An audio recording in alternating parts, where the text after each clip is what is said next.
Good morning. I'm Kevin Day, Chair of the Custer County Board of Commissioners. Today is June 30th, 2022, and the time is 9 a.m. I will call to order this meeting of the Custer County Board of Commissioners. If you do have your cell phone with you, please silence it at this time. And Deb, would you mind leading us in the Pledge of Allegiance? Pledge allegiance to the flag of the United States of America and to the republic for which it stands, one nation under God, indivisible, with liberty and justice for all.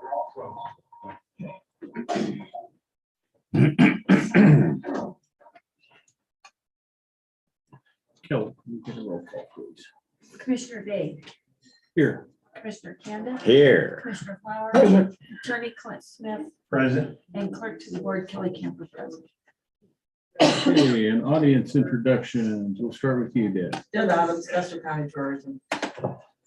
Brian Lockhart. Dorothy Carson.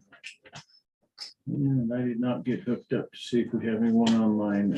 If you speak later, or if there's someone online that speaks, we will have you identify yourself at that time. Anybody online, Dorothy?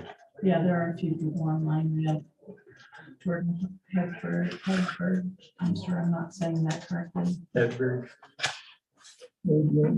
Adrian's there. And then the IT assist. Okay. Any amendments to the agenda? None from me. None here either.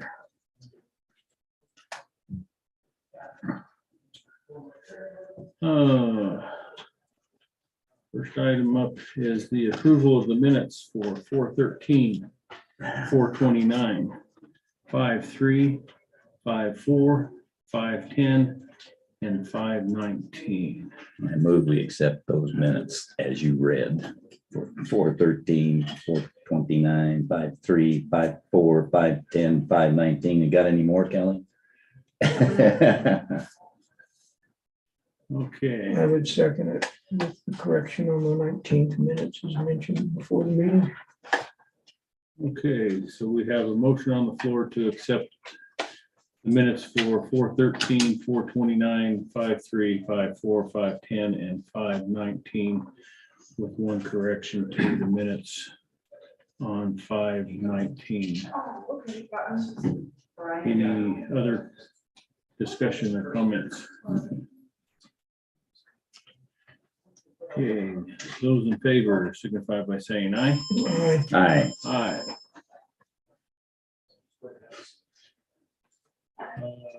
Commissioner items. Mr. Kanda. Okay, this real quick. We had a Justice Center meeting that went real well, I thought. You were online and I was here. Met the architect that they had gotten a hold of to take a look at options based on input. And so that went well. The money, I did call up Romanowski, and our money that's there is available through December on both grants. And she has said that if it goes beyond that, that's fine. As long as we're in good faith, show that we're going to continue. If we don't get all spent by then, we're okay. So it went well.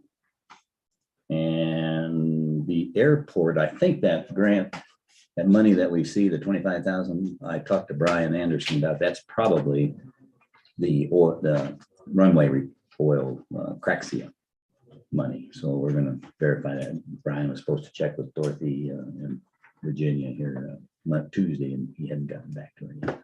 Who did it come from? CDOT, transportation. So we think that's what it was for, because that grant was already in the bag, and that's not one you have to spend the money and then show. We just had to have the matching amount for it. We'll verify that. That's all I got. Okay. Just a note on that, yeah, Virginia said they got notice of it, but it hadn't came in yet, so. She emailed me and said she had a question about some money. I thought it was 20,000, who it came from and what it was for. This must be different. Maybe this was 20. It's 25,477, something like that. But we think that's what it was for that crack seal job, so we'll see. And they had the oil that they had already, some matching kind on it, they're getting credit. So we'll see on the airport report, what he's got to say. Later, next week. Mr. Farr. Thank you, sir.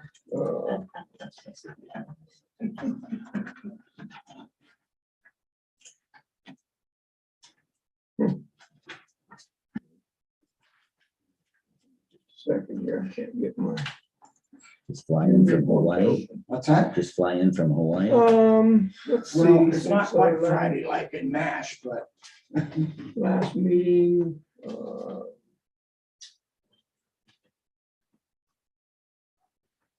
we had our hiring workshop. I did on the 14th of June, I did attend the opioid consortium meeting. It was an in-person meeting at Salida Steam Plant. There were 4 or 5 of us from Custer County there. Trying to decide how we're going to move forward with committing those dollars from settlement on opioid money.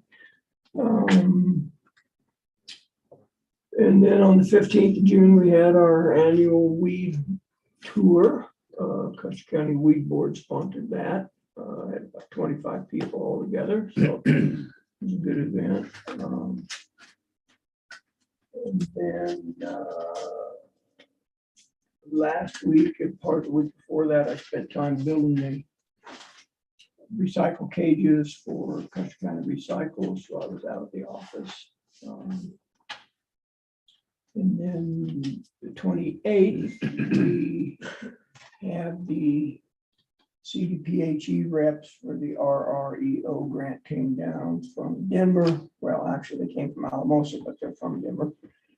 So we spent the morning with them, looking the whole Custer County Recycle thing over, and had lunch with them. They were very impressed with what they saw and heard. So they were here to audit the grant dollar expenditures, and everything went well. Dorothy's done a tremendous job working with the Custer County Recycles people, getting all the reimbursement requests in. That fiscal year ends today. So it was critical that we get all that stuff submitted. So I did meeting with them. County bought their lunch. Or we'll find out. Maybe I bought their lunch. Depends on how the vote goes on the You never know until you know. cycle check. But thank you for submitting that, Dorothy. I was surprised. I thought I'd have to carry that till the end of next month. So I I appreciate snuck it. one in Yeah, I ahead see of that. yours, so I did yours at the same time. So Okay, well, thank you. And then that's my calendar report. Get back here. So I wanted to ask the status of Jackie Hobby's keys. Did we ever get those? we have not. And we talked to her, Clint. We asked you to reach I out to wrote her. her a letter saying that the keys needed to be turned in. I hadn't heard whether she had or not, but apparently not. Did I share that letter with you? I'm not, okay, no, I'm sorry, I didn't do that, but it was just a brief letter saying that, you know, the commissioners had voted, you know, to suspend her with pay for up until her retirement date. And, didn't really give a whole lot of detail. It was just a notification that she had to turn the keys in and clear her personal property out of the office, which I know she did, but I guess we don't have her keys yet. I can certainly follow up on that with another letter if you would like. Yeah, or phone call, whichever is appropriate. Okay, I'm not sure if she wants to talk to me or not. Oh, that's right. She had that communication block thing going. So, So I'll, yeah, but I will remind her, maybe just send her an email reminding her that we do need to have those keys surrendered. We Yeah, did leave do a we note need- as well in her pay stub that we sent off Oh, okay. about the keys. Do we need a deadline for that?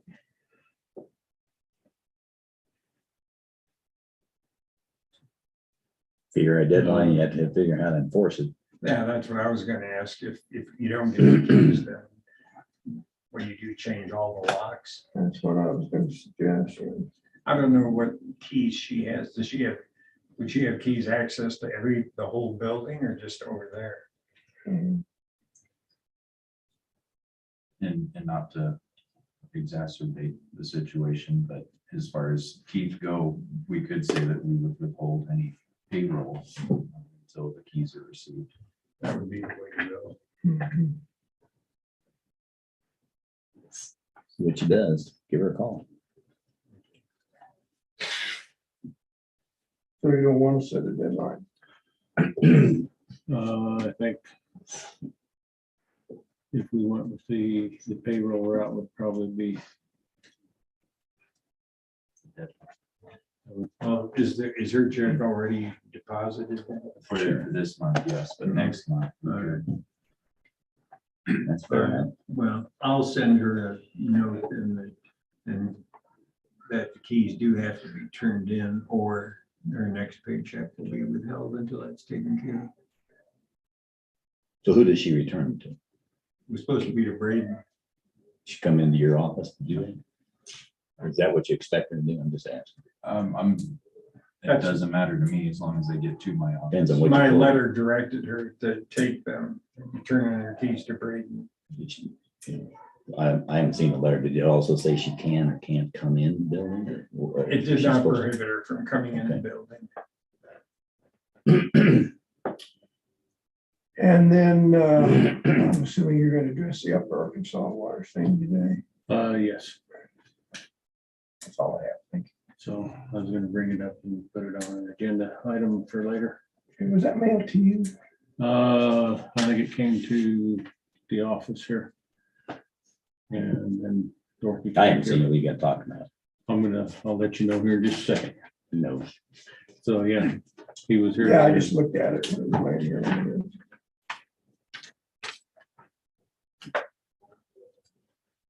Anything else, sir? No. Okay. I attended a quarterly sched board meeting the other day. And it was a pretty productive meeting. Eric is leaving SCED, the director is leaving SCED. They have, since that meeting, negotiated a contract with him to come back on an interim basis, on a contract basis, until they have a new director in place. That's kind of surprising. You just got there So not long ago. he is going to leave and concentrate on his movie theaters. They have suffered through the COVID, so. And Interesting. So he is that door is wide leaving open. tomorrow. Today is actually his last day, I believe. And then UCOG, I attended that yesterday for a good part of the meeting and then had to leave, but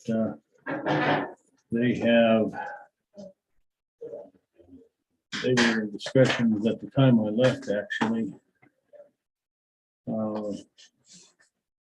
Through the state has a grant navigator specialist.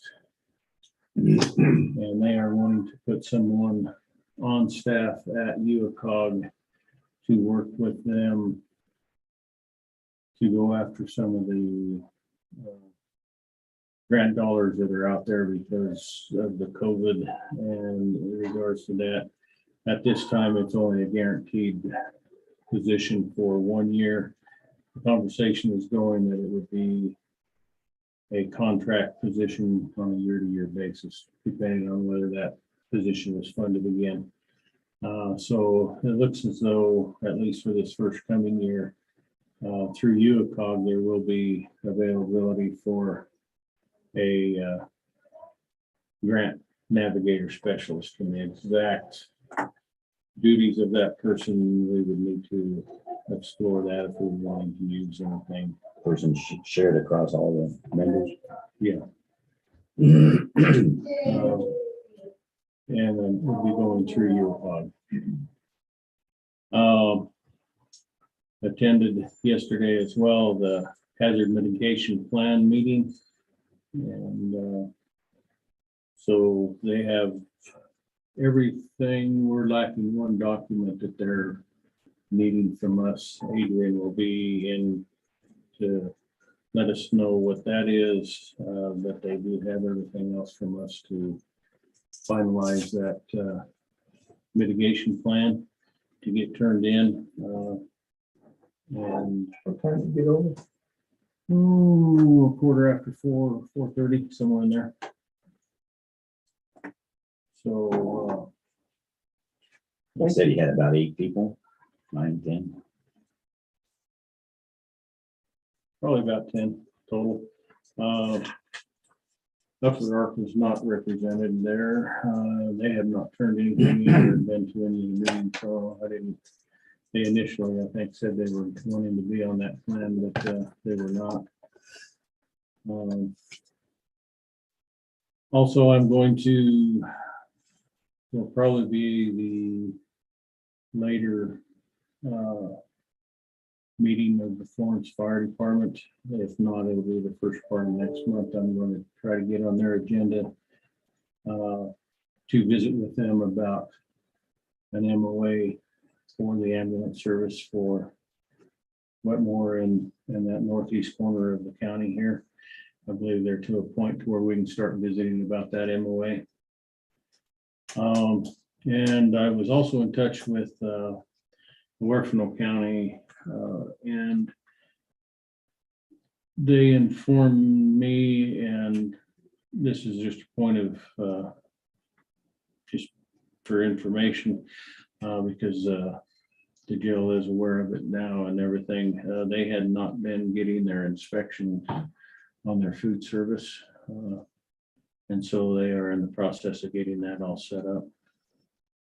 And the final thing would be this letter that we got from Upper Arkansas Water Conservancy District. And they are requesting a change of the appointment of the ex officio representatives from us to Upper Ark. And so I would say if we could probably put that on for either Tuesday or Wednesday's meeting, whichever has the most room on that, I guess, if we could put that on to address that.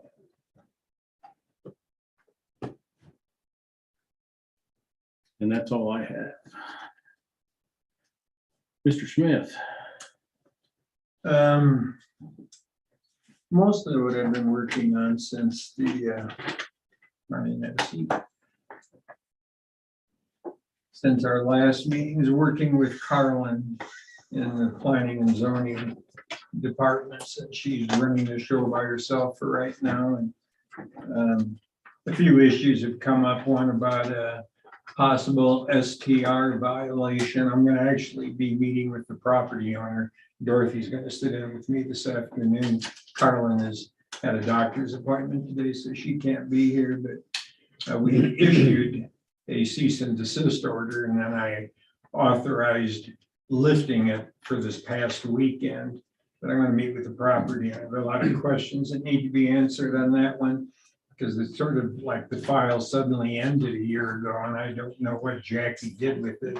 I mean, what happened in the meantime, so I'm going to try to get some answers. There's also now an issue about a vault system that was installed out in the Lake Deweese area by the property owners without any permits or anything, and all filled in and covered.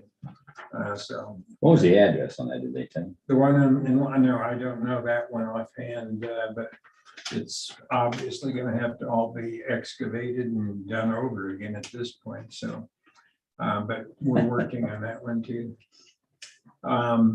Let's see, the other, and I'm going to report on this in the agenda item, update from county attorney on pending litigations. I've been working on that. I did ask Braden to bring CTSI on board. So everything, all the communications that we've had on this, and I'll talk about it in more detail, have been sent to CTSI, so they're aware of it. And after I've given a sort of a broad overview, then I would like to go into executive session so I can give my legal advice on how I think this board should proceed. So that's where we're at. And that's all I have to report for right now. Thank you, sir. Well, welcome back. Well, it's good to be back. Man, that's terrible when this is what I was looking for. Yeah, I'd like to see what else you do for fun. Being in a wheelchair. All right, Dorothy. All right. Now we have an opportunity for anyone to make public comment. And if you have something you'd like to comment on that's not on the agenda, when it's something that's coming up on the agenda, you have an opportunity to speak at that time as well. So do we have any public comment at this time?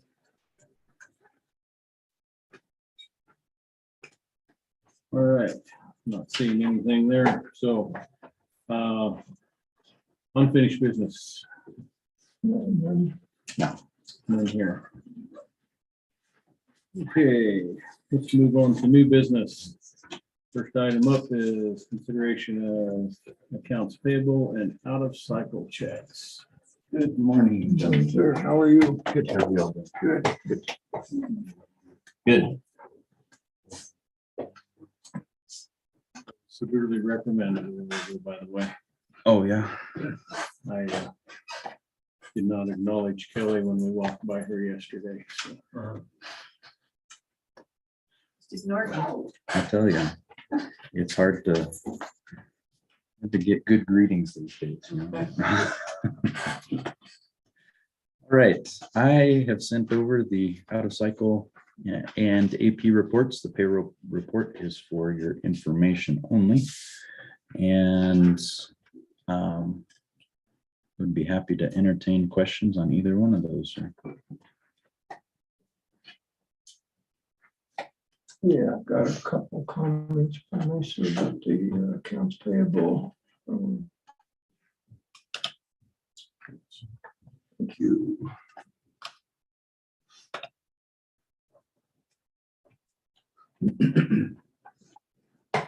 I see on public health.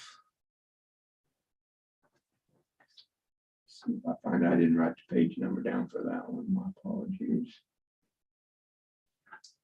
There it is, page 30.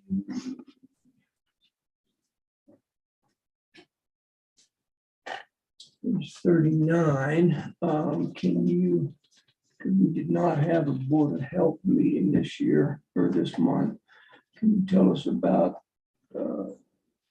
the tough shed purchase? See, it came out of a nursing grant.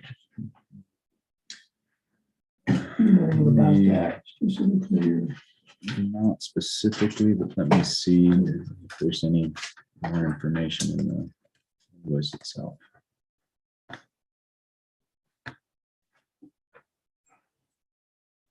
You guys know anything about it? I know he was trying to move stuff into it, and I heard that, but I had no idea. You bought one? And it is, I don't know for sure, but I do know that they were moving stuff around last time I heard about it. You're talking about public health? Mm-hmm.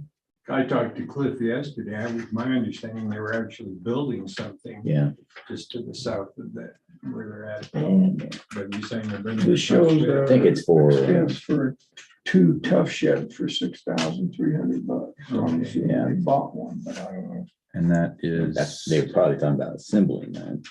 They were talking about whether it was okay to hire a 16-year-old kid to help them out and whether there's any violation of the law. I said, no, that's fine. it's a 12 by 12 shed, but outside of that, I don't know. We can ask you. Board of Health meeting. That's on Wednesday.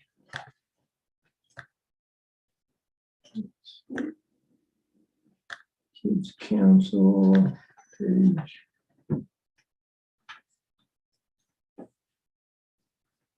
And we don't see her. I thought we had talked to her about coming in and doing an occasional staff report. Maybe it's gonna be quarterly or something, but they must be adding on to, well, they are adding on to Robin Gady's house, and apparently that's being handled through a grant, looks to me like, E&E grant, Mhm. JDH Construction. I don't know. Do you know what E&E is? No, it's the name of their grant, and I can't remember Okay. what that stands for. Yeah. I just drive by there frequently and saw that they poured a foundation. Of course, they were getting ready to add on, and I saw this, and I thought, oh. So Stacy must have got a grant to help them do that. I know they've gotten a lot of grants here recently. Page 47.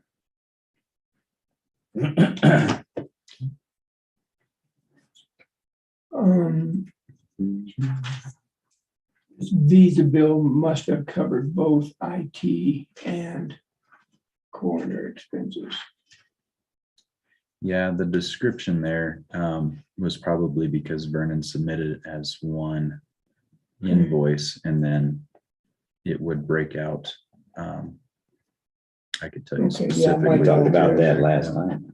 My note was One just, like, I'm assuming those were split out between the correct accounts. Right, yeah. Yeah, these are truly the ones that are split to this account. And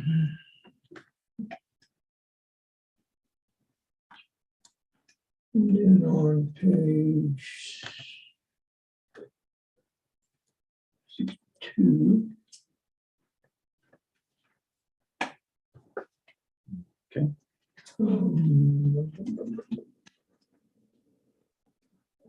There was 76.5 hours. I'm assuming that means the conference that she went.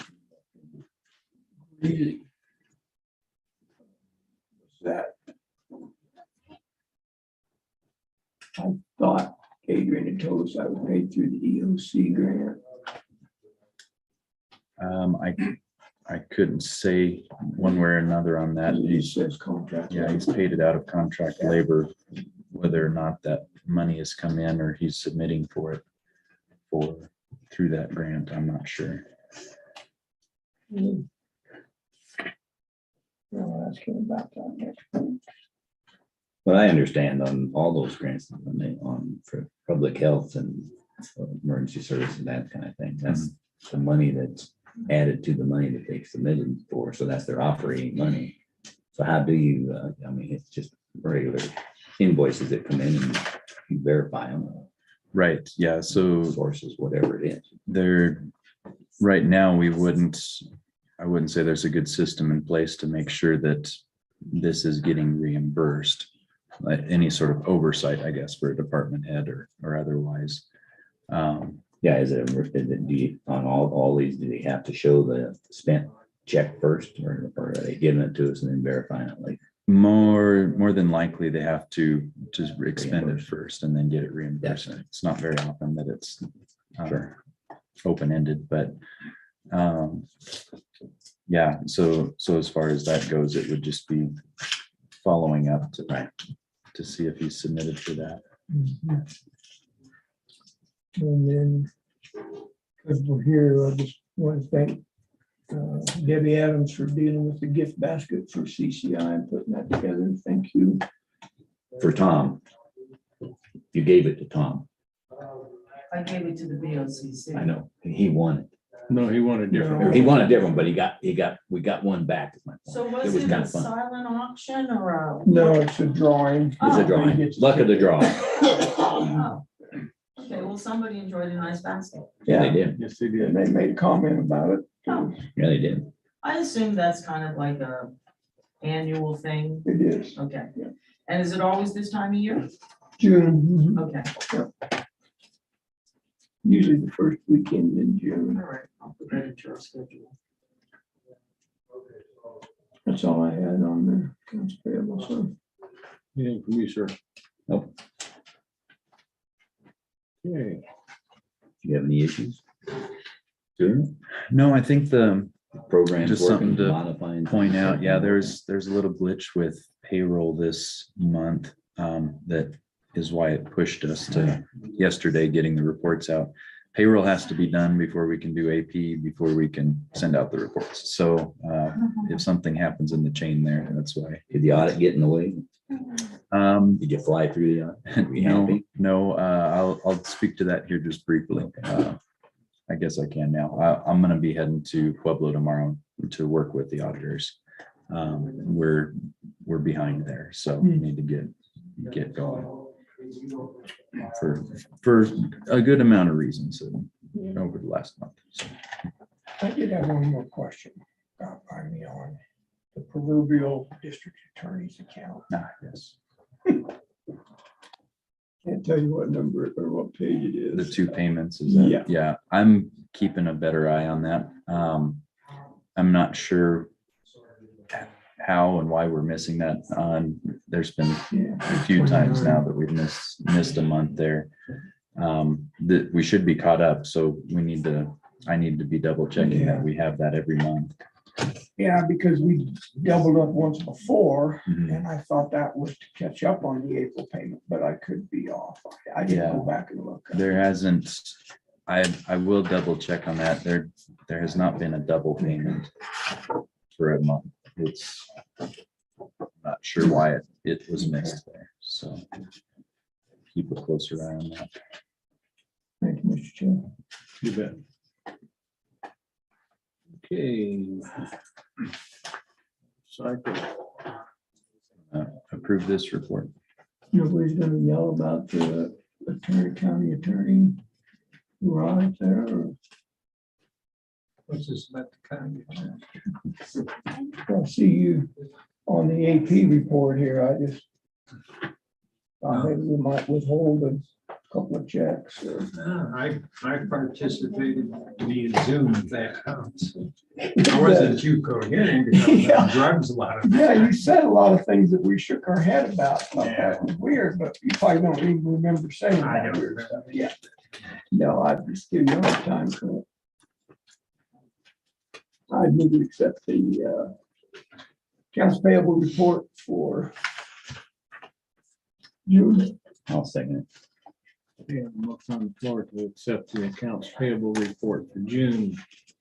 Any other discussion? Those in favor signify by saying aye.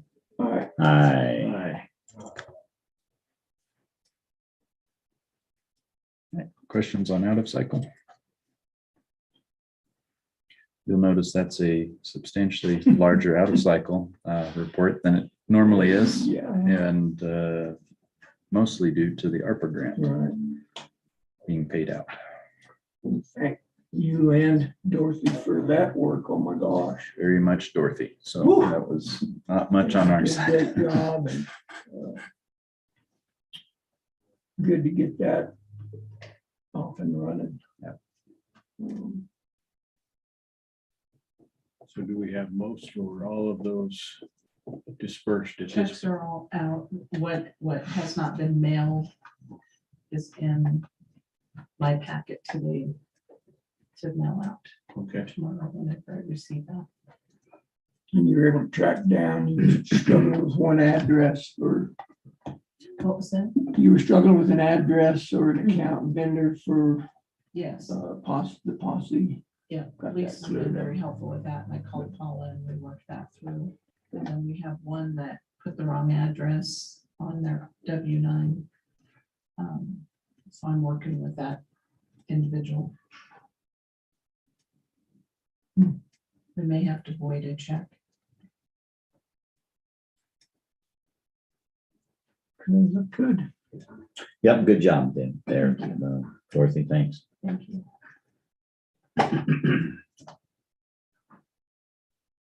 anything else No, on sir. this one? Okay,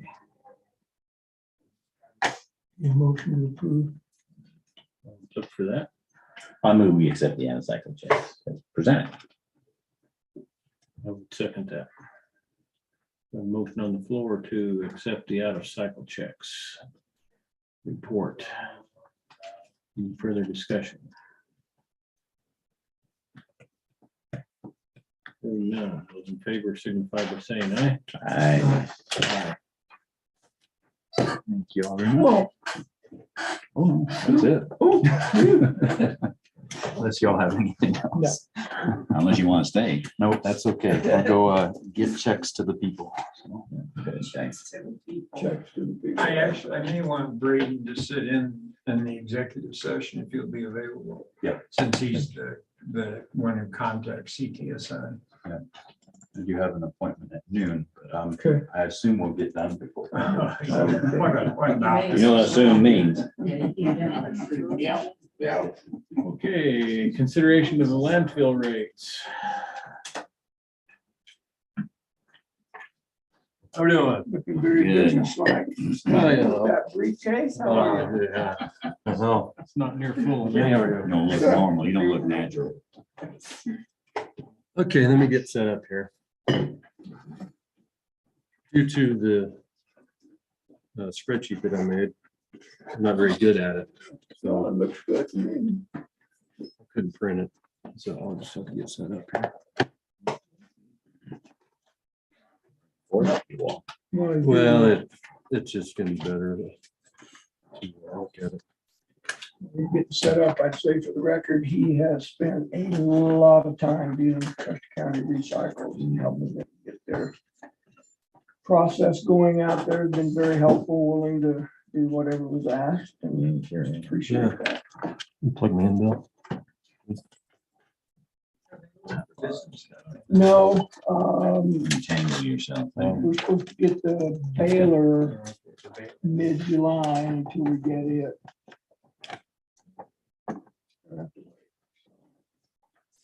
Okay, Very long. so I have attached four and then one document regarding the landfill fees. And let's pull up the first one, which is the landfill rate comparison Excel sheet. So this, I basically found or went to 7 different landfills. Chaffee, Eagle, Harfino County, which is a transfer station, Lake County, Otero County, San Luis Valley Regional, and Summit County. Basically chose these due to size. Some are comparable to our size and others are a little bigger, so we can get some comparisons with the bigger Summit County and Eagle County. And what I found, if you look at the bags, You're looking at just a comparison, not a comparison to. no, so this is just to find out what our rate is comparable to other landfill Yeah. rates. And this is bags, this is household, this is loose, C&D, which is construction demolition, commercial, which is your compacted, and then tires, appliances, slash, mattresses, concrete, etc. The main focus was the bags, the household, and the commercial. So Chaffee County, I talked to that director yesterday, and he actually, they charge $10 minimum for one bag. Wow. And the main reason is because they don't have a setup like we do, where we have a roll off for the public to throw their bags of trash in. They basically, everybody has to go to what they call the working phase, is where, we actually compact the trash. So it eliminates, traffic issues. So one person shows up with one bag, it's It's like a $10. semi bag. Yeah. Same, Right. same. Gets in the way. And we're $2. Eagle County, they didn't have a rate. It's all tonnage. Harfino is 3, Lake County 6, Otero 1, San Luis Valley's 3, Summit County's 5. And then if you look at the household loose, some go by ton, some by cubic yard, right? Same with C&D, same with commercial compacted. Now your tires and appliances, we'll go to the other sheet in a minute, but I basically it's all pretty much comparable. And so I mainly focused on the commercial compacted and the household loose trash. Carroll County must not have much trash. I didn't talk to them. I just assumed, they have 2 landfills. You could almost afford to take ours over there. Yeah, they have 2, one in Manzanola and the other one is, I think, near La Junta, but they have 2 of them. On the tires, A stands for automobile. Automobile and light truck. S stands for semi and H is heavy. Oh, Yeah, we categorize 3. We have 3 different. And so most of the other ones had the same, 3 different types. And so basically what I did, and we'll pull up this other spreadsheet in a second, but I based the next spreadsheet off of a 16-yard trash truck, just so we have a set number to compare. And so because some have cubic yards and some have tonnage, I calculated what a cubic yard of trash weighs. And I just found that online, and it's roughly, for loose trash, it's, I think, $337.50. And for compacted trash, pounds. pounds, I mean, yeah. And then for compacted trash, it's, I think it was $5.50. And that's it varies, but Sure. but the numbers are consistent with cubic yards versus those numbers. It's the same. So if we pull up that other one, which is landfill rate comparison number 2. Let me scroll over here. If you look at the household loose, for a 16-yard trash truck, Chaffey County is about 118.80. We're at 160. Eagle County 78. Orfano transfer station's $144. Lake County's $320. Otero's $48. Sunrise Valley is 80, and Summit County is 202. Lake County's an outlier. What's Lake County's expensive. They charge for commercial, which we'll do next. They charge $35 a cubic yard, That's a lot. which turns out to be $560 for a 16-yard trash truck. Pretty steep. And we're at $148. So if you look at the averages, so the average household cubic yard is $9 for construction demolition household, or for that, for a 16-yard, or I mean, just for 1 cubic yard is $10.50. And then for the commercial compacted, it's $13 a cubic yard. So currently we charge for household loose, it's $10 a cubic yard, and for commercial, it's $9.30 a cubic yard. I don't know why our landfill is charging less for compacted trash than loose trash. It costs more money to compacted trash than it does to compact loose trash. And that's why, if you look at the commercial compacted, that's why it's higher than the household loose on the other column, is because most landfills charge more to compacted trash. So, Can I ask you a question? Sure. About the process, I guess I just never really paid much attention. So if somebody comes in with 2 bags of trash back of their car, pay for it, throw it in the roll off. Yep. And then when the roll off's full, uh-huh. you guys take that down and dump it. Yep. How often does that happen? On a Tuesday, typically we'll empty it in the morning. If we don't empty it Saturday afternoon. And then if it's a busy day, we'll have to empty it again around 1 o'clock in the afternoon. So it does cut a lot of traffic out of going. to Oh, yeah. Oh, yeah. the trench, and you pull it down there with a loader. With loader. Then you compact it. And then we compact it. Yeah. And so basically with the bags right now, it's $2 a bag, and it's up to 3 bags. And that's a 33-gallon bag limit size. And if And they so have after 4 that, bags, they haul yes. it down. doesn't No, it? they can throw it in the roll-off, but it's a cubic yard. After 3 bags, it goes to a cubic yard, which is I've seen 10. guys stand there and dump 10 cubic yards or more. Yeah, which is fine. Backing up. It's more They want to take the convenient. time to but, dump it. Yeah, that's how we do the bags. It's Right. $2 a bag up to 3 bags. And so if we decide to move forward with raising the bag rate, we'll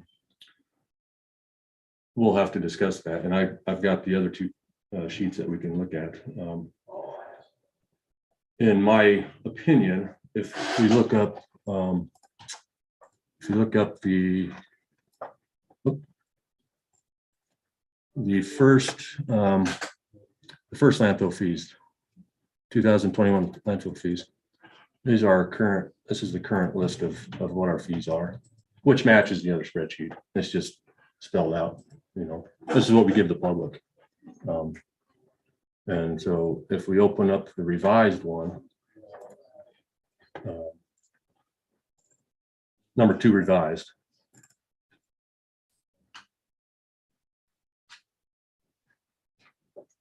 Oh, I pulled up the wrong one. This would be your proposal. This is my, yes, this is what I have not, and this actual meeting wasn't necessarily, you know, for actually changing the rates today. You know, this is just more of getting everybody aware of what the rates are, what they're comparable to other landfills, and what I kind of see, you know, what needs to happen. I have not reached out to the commercial, 2 commercial companies in Oak and or Payable about this. But my opinion is that we raised the bag rate to $3 a bag, up to 3 bags.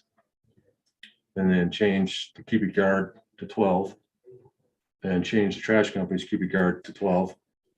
And same with the commercial haulers, Cypher, you know, if Cypher brought in a belly dump, that would be loose, you know, trash, but still 12. So your sheet number 2 is what you are recommending. Yeah, revised. So I sent the sheet 2, but then I had a different thought and revised it. Yeah, I So don't think I there's a hard got that. copy of the one he's going. It's on a different, it was a second email. Yeah, Yeah, that's what I thought. yeah, I've got the second email. It's a separate attachment for you there. Right. Bill. Oh, it is. It should be a set of, I got it. I didn't see it. printed yeah. for you. That was my fault because I revised But it. is it? You got that one.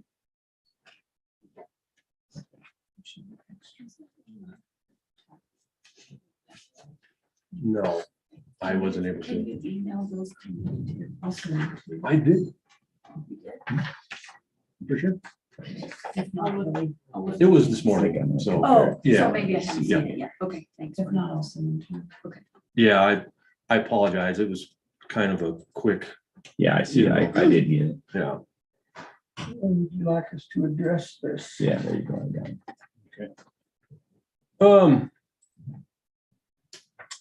Mid-month, give you some time to.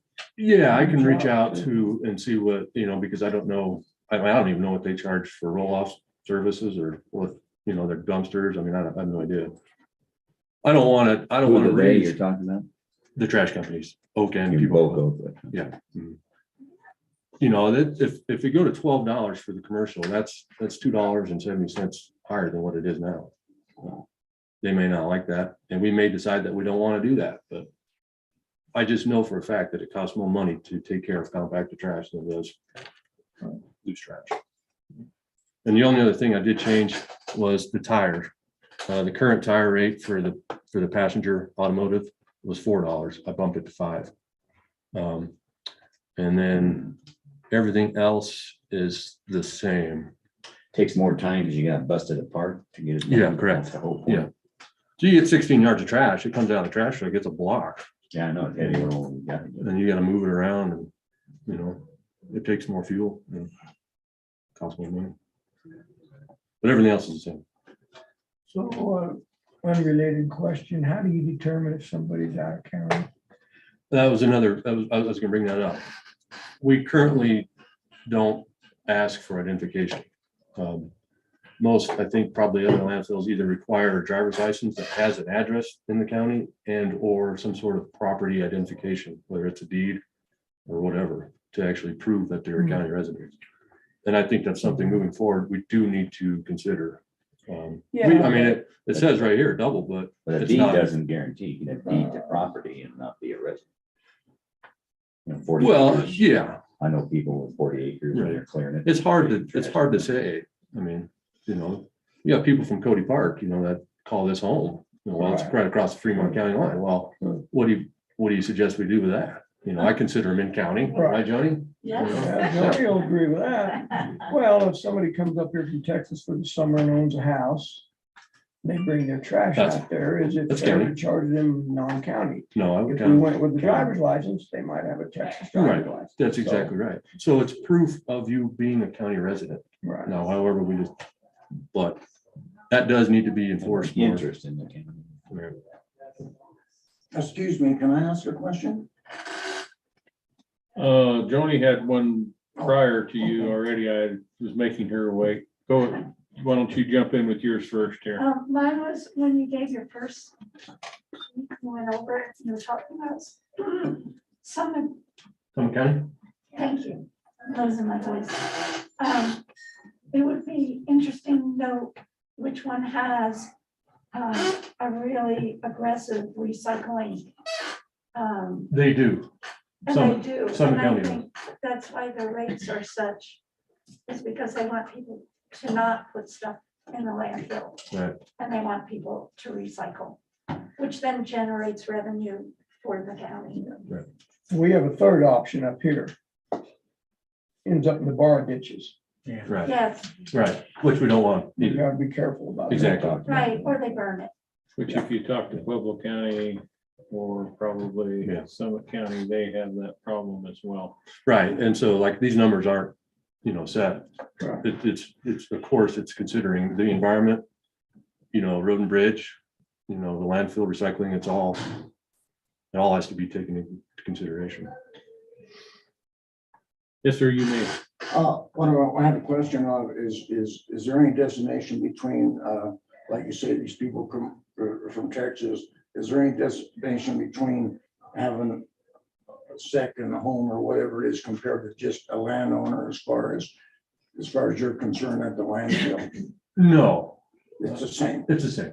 Yeah, as long as you have property, in the county and you want to dispose of your waste in this county, then Then it's county it's rate. good. It's You not- just show them your tax thing and Right. that's it. But currently, we do not enforce that as strictly as we probably should. Well, then I wonder too, is it an issue? Hard to Without say. Tracking a rig. code, it's Without hard track, to well, say, it- but- it's without tracking tons, we track cubic yards, we do, but to. But I mean- You run the problem with tourists in here and they get a bag of trash and. But we do not- Throw it in the. We do not have a means of, if we were to do this, we do not have a means of calculating what cubic yards are coming out of the county versus what's in the county. Right. That's something we could do. but, Interesting. And the only other thing to go along the lines with this is this sheet says uncontained loads will be charged double, and that has been not the case, and we need to make it the case. And that's Jamie's call, whether or not Right. it's covered to his satisfaction. And that includes, the roll-off services, that includes dump trailers, that includes, if you have anything, bag trash, I'm not worried about, right? Right. But if it's loose Loose. trash, construction debris, whatever, if it's not covered, you're getting charged double. What does covered mean? Tarp, Tarp over the top of it? Yeah. and there's landfills that won't even, you can't even take it. Yeah. I mean, they send you away, say no. Yeah. you know. Yeah, I wonder too, if we do decide to put teeth in that, we put a big sign up and Yeah, allow correct. people a Turn chance to around. pull Yeah. over and. Well, we'll do this over a few month period, right? Give notice, come up with a way to handle that. Right. So what's the reason for that? Well, you just have stuff all over Rosita Road. That's what I'm saying. Yeah. All over the state Doesn't roads. do any good to have them pull up the gate and tarp it and drive in. No, exactly. You gotta So know it. you get charged double. Yeah. I mean, that's the deal. Yeah. This is just other landfills that I've talked to that they just turn them away. So then they get more debris on the road, which is ridiculous. Yeah. Mhm. So yeah, that's basically what I wanted to present. So you put it back on the agenda for mid-month, Wouldn't hurt. middle of July. And I'll reach out to people and it basically, Unless you don't get enough information, then let us know. Okay. Reschedule. basically the $12 cubic yard is if we change the two bag or the bag rate to $3, right? That's $3 a bag up to 3 bags, which is $9. Well, after that, it's a cubic yard. So if you charge $10 a cubic yard and you're charging $3 a bag, that doesn't make any sense, right? You got to go up to 12 if we decide to do it. If we decide to stay the same with $2 a bag, then we bump the commercial. Then we're not gaining as much as we probably should. And this also goes to the effect of what are we making a year and how much is it costing us to run this landfill? Right. You know, how much are we in the red or in the green, right? And these are all numbers that, you know, I have and can present too at the next, Yeah. you know. Well, I know other counties look at it too, that if you're a resident and you're paying taxes, you can dump your stuff and not pay a thing. And that's true in Virginia, because you're paying for that service through your taxes. So that's the thought here. How are we charging for this? That eliminates the issue because you're a Virginia resident or a county resident. A lot easier. And then everybody else that isn't has to pay whatever the fee is. Mhm. Depends on you don't want to double charge our residents for dumping the trash. Well, are they paying enough? Because we're paying, well, that's the point. We're Right. paying your wages with citizens' money. Right, correct. So are we, is that what they're expecting? I think part of it is what they're expecting. We have a landfill. Our taxes are supposed to be coming to the service. That's the way it was in the beginning when it was set up. Yeah, I don't know. Back in Well, 90, Back in the. 94, I have 50s and no idea. 60s, that's the way it was. you know, this landfill started in 94 and I was 12 years old. I don't know. I don't know how this one was initially set up, but I Yeah. do know the original one, which was out in the gulch right behind. Right. Silvercliff. It's, if you're a citizen, you can dump your stuff and bring your animals in those days, but there weren't a lot of people. Right. So, and in Virginia, it's jam-packed, and so that's how they've handled it. They charge enough in their taxes to cover Right. that service. That's something for us to consider. You know, if we single point this, and you know, look at the whole big picture. Sure. So we're not overtaxing people, but you want to be able to cover the surface. Right. Yes, ma'am. I think $3 increase up to $3 is very fair. You know, if people don't want to go to the landfill, they can get their garbage picked up for a heck of a lot more a month. That doesn't include recycling. I love the services that the landfill offers, and I don't think $3 is out of line at all. $10, yes. $10, yes, I agree. I agree. There is a limit. Yeah. All right, Well, sir. You know, just back on that point, it's really nice to have that roll off to where the public can come in and throw their bags of trash. And so I don't ever want to get rid of that, No, you know. you got to keep traffic out from Yeah. underfoot. Okay, Thank you. all right.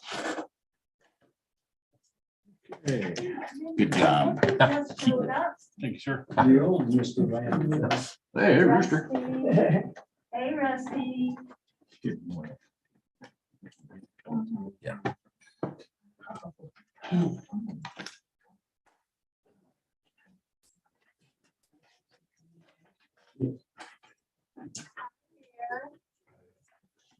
Stacy here by chance this morning?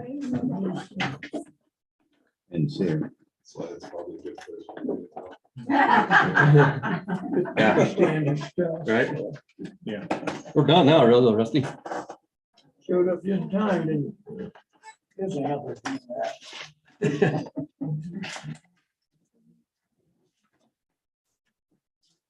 I'll come back to sit in with Kathy. I'm gonna run through there. But I'll be back.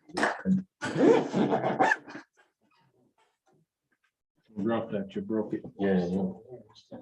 I'll be back, Kathy. Okay, next item up is consideration of Kids Council Memorandum of Understanding. I would move we sign the MOU with Custer County Kids Council.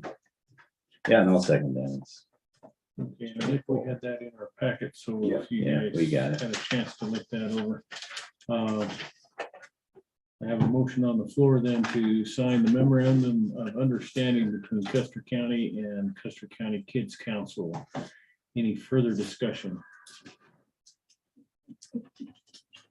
Do you have a hard copy? So we can put the dates in on that. You got a clean one, don't you? Right here, yes. I don't have any other Anything issue. from the floor? Nope. Hearing none. Those in favor of signing the memorandum of understanding between Custer County and Custer County Kids Council signify by saying aye. Aye. Aye.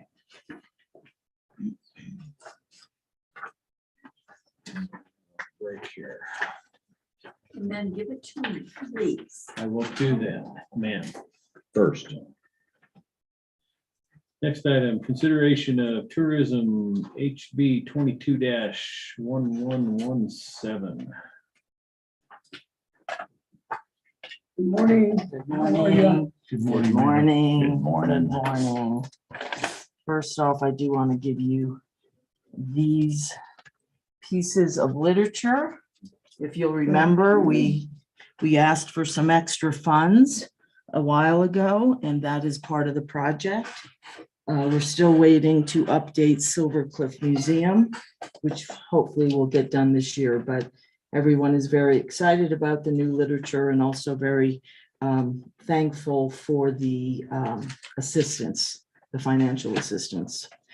So if you remember a while ago, House Bill 22-1117 was to change the way that tourism marketing funds are spent. So the prior limitations of county lodging taxes still apply until changed by a voter-approved ballot measure. So the current limits for Custer is still subject to the lodging tax being used for tourism marketing and promotion, including maintaining the Welcome Center. The new statute allows the BOCC to introduce via ballot for voter approval the uses for additional tourism-related expenditures, including tourism management, visitor experiences, tourism-related workforce housing, and childcare. If the BOCC wants to expand the uses beyond marketing and promotion, they'll need to get that approved by the voters. The legislature needed to write the statute to accommodate the needs of counties that are at very different phases of tourism. Custer County Tourism Board feels that our current phase of development is still early compared to many other counties that have different needs. Keep in mind that House Bill 1117 was driven by much larger and wealthier communities who have millions in tourism lodging tax. Keeping the dollars focused on tourism marketing and promotion to grow our tourism economy at our phase of tourism development would be appropriate, and we are recommending that there is no need to change the law to accomplish our goal. So we're basically saying to ignore House Bill 1117. So certainly an opt-in piece of legislation Yes, by going to the ballot. yes. it's a We good feel- recommendation. Well, we feel, 2021, I'm sure is just a fluke. Us getting $90,000 in Custer in lodging tax when our average is 55,000. And we work on a very tight budget with that, but it's manageable. So that's why we don't think there's really extra money to throw around. And the one unknown, of course, will be short-term rental. Well, so the known of short-term rentals at this point is compared to what the number was before the permit process, the short-term rentals have been cut somewhat in half. And then with the new resolution, which I think is a good one, is where I believe you can only give permits to 3, 6, 8 a year. Isn't that right? So it'll be slow growth with short-term rentals. 4, 2, and 2. Oh, I thought it was 3, 3, 1, and 1, but I could be off. I can't remember. It's less than 10. Yeah. Yeah. So you were saying, if I heard you correctly, then you're suggesting that prior to the short-term rental zoning resolution, we were getting more lodging tax dollars than now. You said it seemed to be. Well, cut in half. my understanding is that county, now I don't know how it works in West Cliff and Silver Cliff or how many short-term rentals they have, But before the permit process, there were about 70 properties. And I Right. believe there are maybe 43 Got you. That's at the right. moment that have permits. But the thing we don't know is of either one of those numbers, how many were actually reporting That's or right. paying their lodging tax. Well, my understanding is that if they are on the Airbnb or Verbo platform, that they are paying the lodging tax. Correct. So it's the ones that were doing things totally Right. illegally. That's right. That's why they didn't reapply. Right. Right. So hopefully in 2023, we can look back and see what the lodging tax revenue was Yes. compared to 2021. Yes. And then, as far as traditional lodging, we're not getting any new hotels built here. So our traditional lodging is under 80 rooms. Now, that does include Ravens, which is sort of Airbnb, but is also sort of traditional. So I would think, generally speaking, if there's a difference, we can lay that off on short-term rentals. Sure, we can Because blame our that, lodging sure. hasn't changed significantly. No. And I can't see any person coming in with a hotel, wanting to build a hotel. West Cliff Inn is the largest place with 27 rooms. Now, I see that Trout. Ranch. Trustee Board. Talk about the trout ranch or? Yes, that has been bought by someone. Mhm, he's closing down. No, as I understood. no, I just saw a post on Facebook of the new owner looking for help. And they need an awful lot of help. I don't see them being active this season. Maybe so, but I thought they had a water issue. It was gonna stop some stuff. So that's what I heard last. I don't know. I don't know either. I just saw a post on Facebook that they're looking for help to fix cabins and do this and do that. So although I don't believe we get lodging tax from campsites. Interesting. I don't I don't know. think so. Yeah, I don't think so. Okay, I move that we accept your recommendation not to do anything. That sort of Doesn't that simple make it thing, so we easy? don't have to Yeah. belabor this. Yeah. Great. Carry on with what we're doing. today. Yes. Use the money as we see fit. And like I said, tourism has been reaching out to local organizations to help them with their marketing pieces. And then also, I don't know if you've noticed, there's been a lot of great posters for a lot of the events in our community, and they have been created by tourism. Mhm. Think you need a second. That should be a positive motion. I move. I move we accept, Oh. that's what I said. I move we Oh. accept the Okay. recommendation I'm sorry, I misunderstood. Okay, to continue as we are. I would second that motion. Any discussion on that? Yeah, Kelly, do we get our lodging tax quarterly? Yes. And then Well, that fourth quarter usually shows up. I don't know in February. how she receives it. They pay it quarterly. And we They do, being- Sorry, we get a Whoever pays Tourism. it. not the states. You're not talking about the state. No. They. I don't know how Virginia receives it. I believe she receives it quarterly, and then she sends me an email of what the lodging tax revenue is. So it is quarterly, so we should be getting one in July. But the real meat is in November. Right.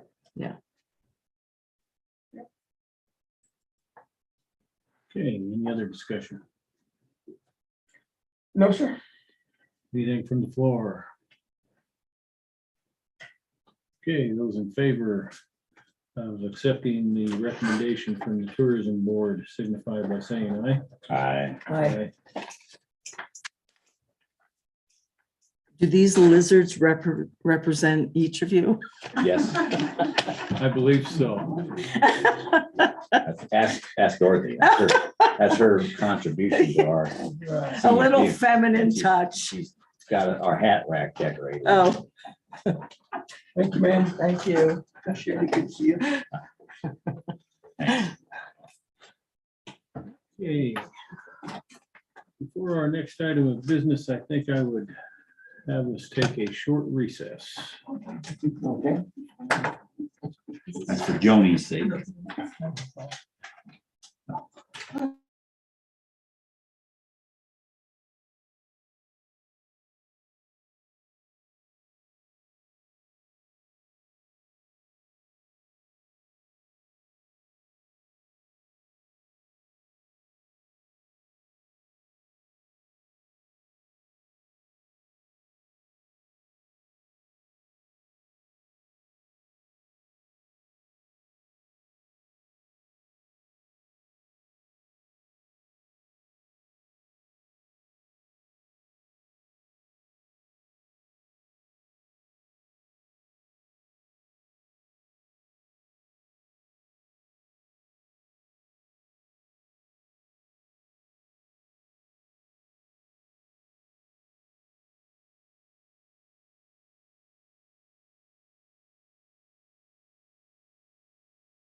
You're ready. All right, I will reconvene this meeting of the Custer County Board of Commissioners. The time is now 10:18. Our next item of business is consideration of road name changes for the Kelling subdivision. And who would like to bring that then? If you want to bring that to us, Do we have the email that they sent to you? we have it in our You got that package. one? We got it. If you go ahead and Here's the introduce other yourself so documentation. everybody I'm knows. Kenny Harris. I'm the president of the association up there. Welcome. Thank you, thank you, thank you. Welcome. You know how rough it is up there. You know where it is. Yeah, we went for a I like little to ride thank, the other day. Kevin, first off, for riding up there. I took him up every road up in this area, so we'd have a better eyeball experience as to what we're talking about. This is the other documentation. I didn't have time to get down here, but what we did was we sent out emails and letters to all the owners.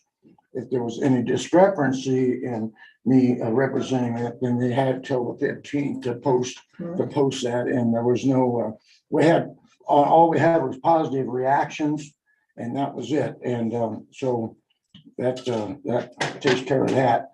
What we've been trying to do, when I approached the committee here last year, basically, Colony Lane is not showing it on this map, is right here. We're coming in here with what will be known as Kelling's Trail. And then that is the main road that we're going to continue on with, that same namesake up to this point here. Then we have all these other roads namesaked off different ways. We had a conflict of interest with the Rocky Ridge Road, and we corrected that because there's another Rocky Ridge down by Oak Creek, right down by the substation, you said, Kevin. So I changed that to Brill's Rocky Ridge Road, so there wouldn't be a conflict of interest. As far as from our meeting before, that was the only change. And our concern was trying to get this stuff in here. All this stuff was addressed, even if it has the label on it, was all addressed Colony Lane.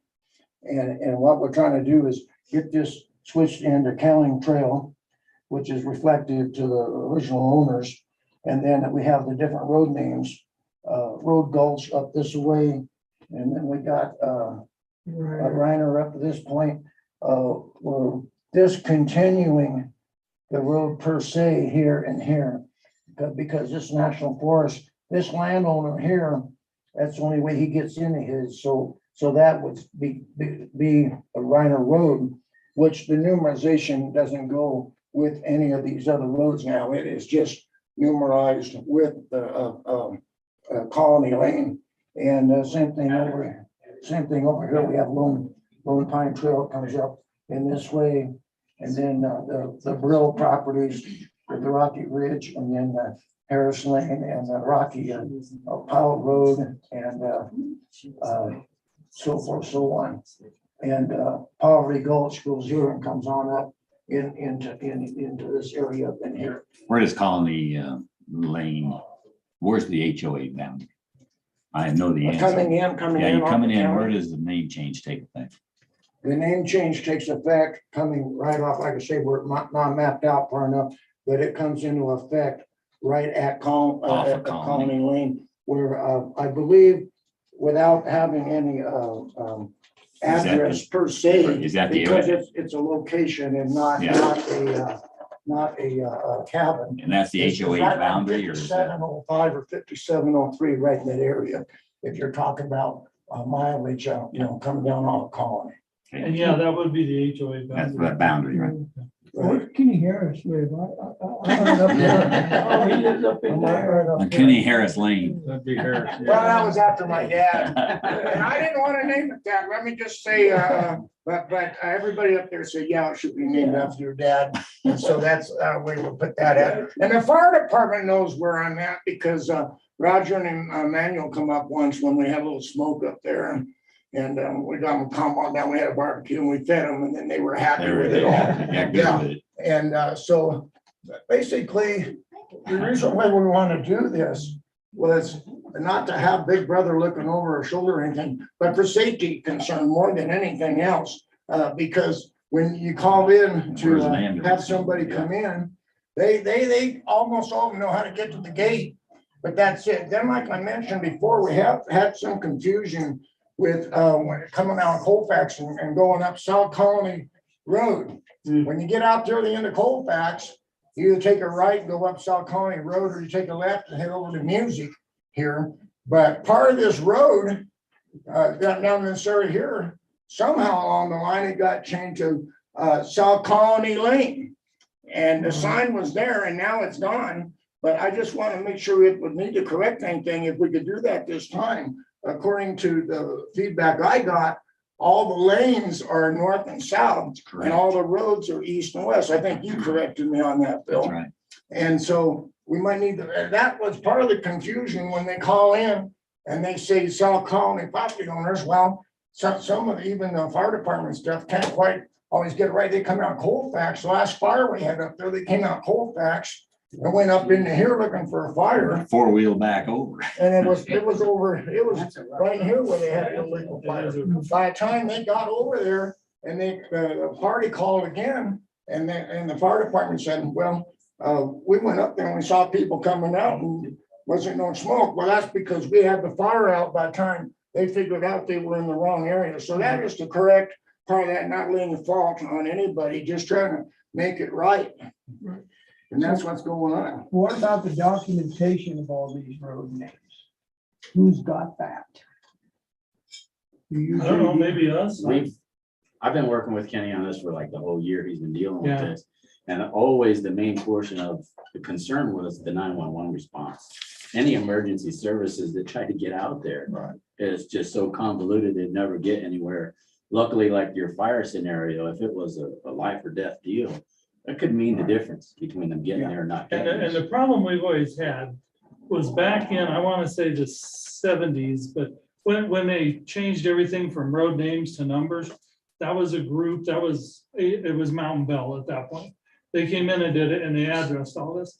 Anything that did not have a named road, they addressed to the nearest named road because they didn't know how else to do it. None of those roads are named, so everything goes back to Colony. Then somehow the assessor's office inherited addressing, which I still haven't figured out how, but anyhow, so that's all we've done is just continue it. Well, the problem is Colony Lane is literally a mile away from some of these properties that they're addressed. Oh, yeah, my place is from the Yeah. gate up here into my place is a mile and a quarter. And that's because I know Yeah. I maintain these So- roads. HOA buying the signs. That's all done, Bill. So you Yeah, got it, you got the that's- signs on there That's with done. And numbers Kenny on it. was really good about Yeah, working I with did us it all. on I we did made it sure all the road free- names free of didn't charge. conflict with anything. The only thing I would request and ask, depending on how you feel on it, is down here where the gate is, if I could have the county put in a sign that says Kelling Trail, one of the green signs on that corner down there.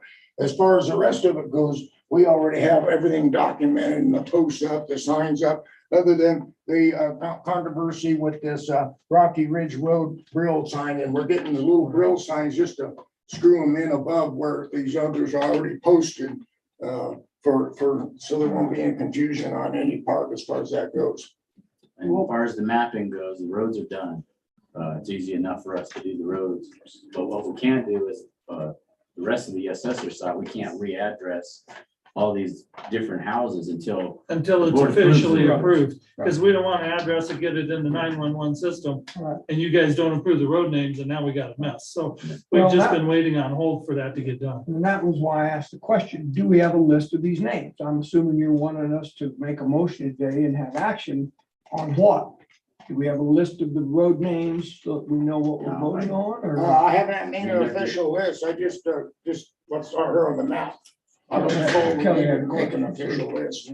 So comment. when you guys did the road name change in Bella Vista, you Right. actually, she gave you a listing. We want this road to be changed from this to this, and then, well, what's his face over here? Clint. I've been Yeah, asking for a Clint while. did a resolution. That's the way we ought to do it. Yeah. Okay. Yeah, We could get together a road list, right? Because you've already made the changes. Yeah, I mean, So we I can could put a get list together together. a road list and get to you. It might, if it was no name to Brill, if it was whatever to something else, it'd be nice to have that. Yeah, they're all gonna be no name too.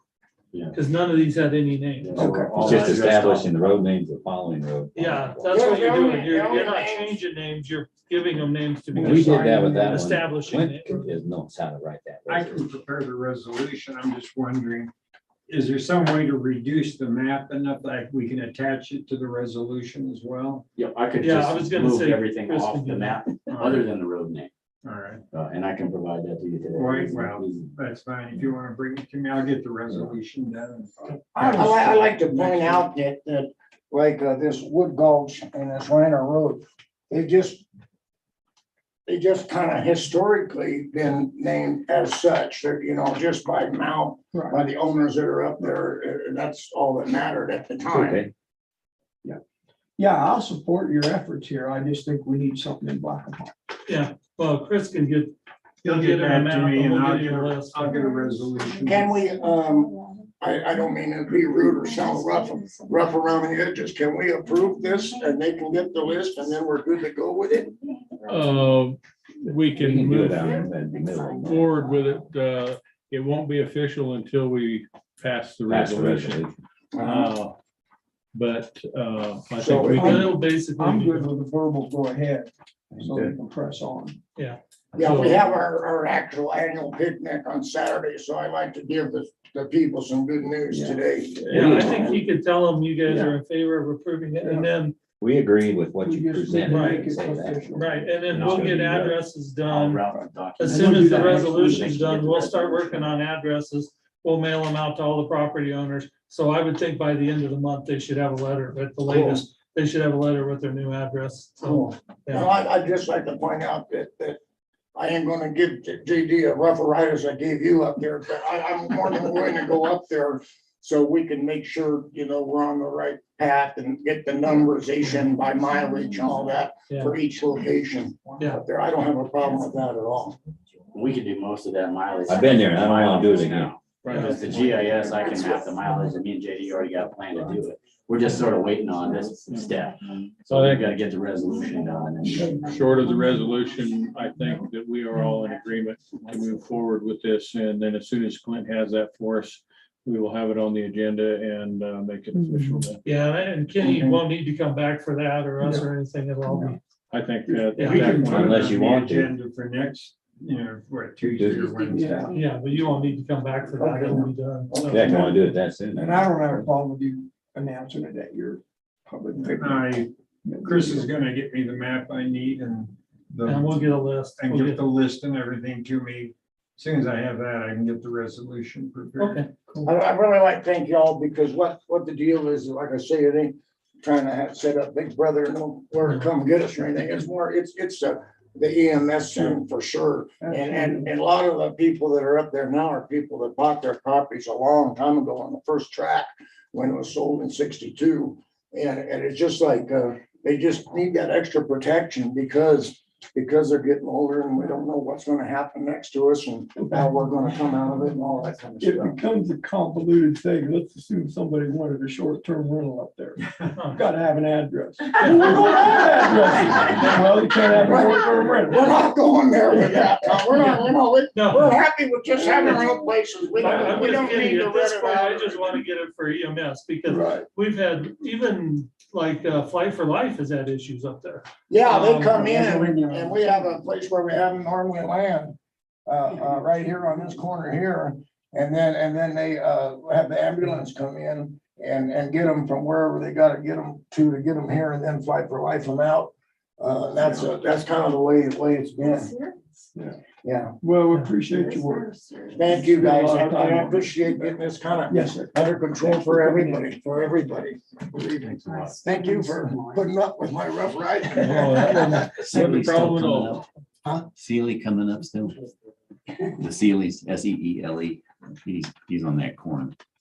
Oh, is that part of the Sealy's up there? Yeah. Place? What's it going on with them? Nothing, I just wondering if he's. He wondered I if haven't seen Sealy's him are for a while. coming up for the picnic. Yeah. No, Chuck died a couple of months ago. That's what I thought. I knew he was sick. I'm Yeah, sorry I to don't hear that. think his wife's coming up I either. think that's we're too good. bad. You want to get the Yeah, map. yeah. I didn't even know. Billy Ewing told me about it. And I, because we were expecting him, but he. Yeah, he's a good just kinda guy. got that all and everything. I put in a septic system. Oh, okay, yeah. Yeah. Well, yeah, Yeah. Because they're having access issues. yeah, he was a great guy. They'd come up every Figured the first a step year and was stuff, to and get they're a little more last year. And they're only just Before the about pandemic 15 came, 20 feet off. It wasn't doing so good, and something happened, the motor home wasn't working right, even though they had Dave Falk build a little cabin up there too for the kids and stuff. So that's all up to Joanne and all that. Yeah. Good, thanks for the heads up. Right, that's my thought process for the Martins to be here today. Just let you guys know. We're done, huh? Southern Colorado outside of Trinidad is the same issue. I came up with no name trail, no name path, no name road, Yeah, no name circle. we have that. Real creative, we have that huh? incident. There's a town called down It's a there. video ranch, that's what happened, so everybody just followed the Thanks, name, Katie. so it finally officially got I know. Okay, Dorothy. very much in EMS. All right, guys, we're getting back into business. Thanks, Matt, for getting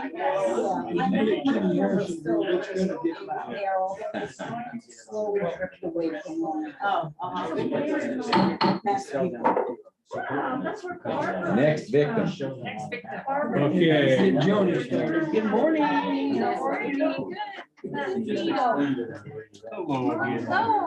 You're keeping busy. Nice Nice to meet you. Okay, we're still conducting a meeting, people. We're gonna be trying. Okay.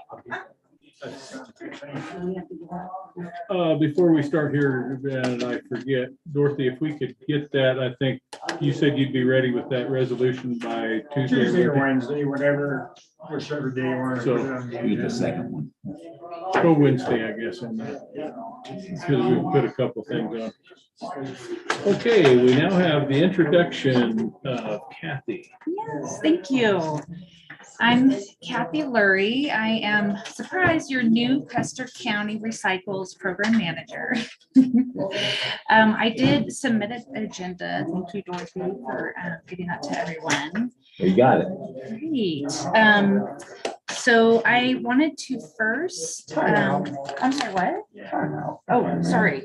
Yes, sorry. Tom Kathy Lurie doesn't really get it. Oh, okay, yes, sir. What would you like me Give to us say? a little brief bio. Okay, a little brief bio. Yeah, Yeah, well, because this girl it's is. it's gonna tell you my age. You though. guys move down in time.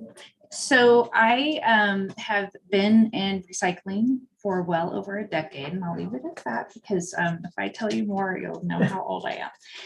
But basically, I was the recycling program manager for waste management, and I worked with their largest customers at the time. So for example, DIA, the Pepsi Center, Rockies, Colorado Rockies, etc. So I have worked on very large recycling programs and very complicated ones like Cargill, which is a meatpacking plant. So anyway, that is my background from recycling, but I also did consulting for Larimer County, Boulder County, and EcoCycle. So I'm also very familiar with hard to recycle materials as well. I'm also a former business owner, and because of that, I'm very much oriented towards being profitable. And so I really am excited about the selected materials that Custer County will be recycling because they do have the best commodity prices right now. And I tend to like to educate people on the importance of making sure recycling is profitable so it can sustain itself and also make money for the county and help the landfill with its expansion process. So what else would you like to know? I have a marketing background as Yeah, well. let's talk a little about the press release and the Yep. educational piece and the Yep, marketing. absolutely.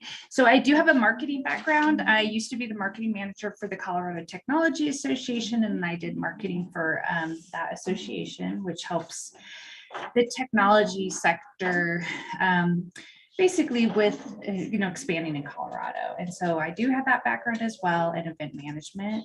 With that, I did write a press release and that just discussed that, the recycling program will be launching in July. The Baylor will be coming, and about the grant funds that the Colorado Department of Health and Environment did help with that facility improvement and also with, partly with my role as well. So I'm sorry, what was the other? Oh, yes, I will be doing education and outreach. I will be educating not only volunteers, but also the community at large. My plan is in July and August, I will actually, this sounds crazy, but I'm so excited about this. I'm going to bike around door to door and literally hand out flyers and talk to people about recycling and get people excited and involved.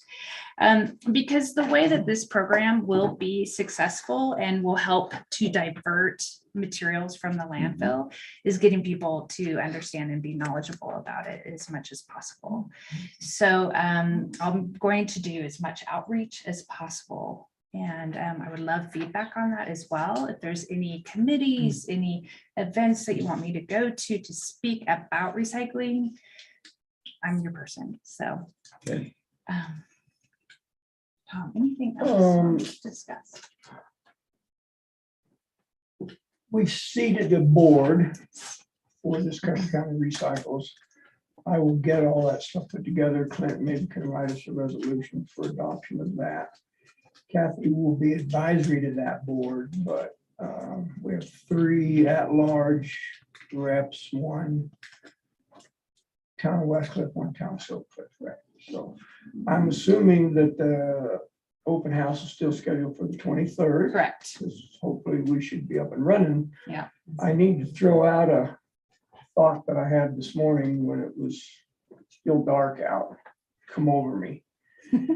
Not going to do us any good to get that baler here on the 11th if we don't have the electrical drop for that. Yes. I did not have that on my agenda, but I do need that on my agenda because I need that done for sure. So what is the process for that? I'm looking at Joni, not to derail completely, because I know this was. No, that's introduction, but, perfect. we need to get the electrician probably to. I know it's going to be hardwired to the machine, but we probably need to run that wire out of that upper conduit and run it down. Maybe put 20 feet from that conduit, extra wire. I don't know, I could talk to Don. Could you? Yeah, I could talk to Don and see how long it'll take. If he would rather wait till the baler's there and just do it, I'll reach out to him. Yeah, because the last email it was coming on the 11th and Tyler wants to be here on the 12th and 13th. Right. That gives us 1 day. If we can schedule him on the afternoon of the 11th. Okay. Right? Did that date Well, hold with you or is it going to be I pushed Wednesday? him out to Wednesday. Okay, so he went with that. Yeah, and the reason for that is I will be out of the country until the 11th. And I wanted to make sure that I was here because I definitely need to make sure I'm overseeing the education on that. And we have a BOCC meeting in Wetmore on the Oh, okay. 13th. Okay.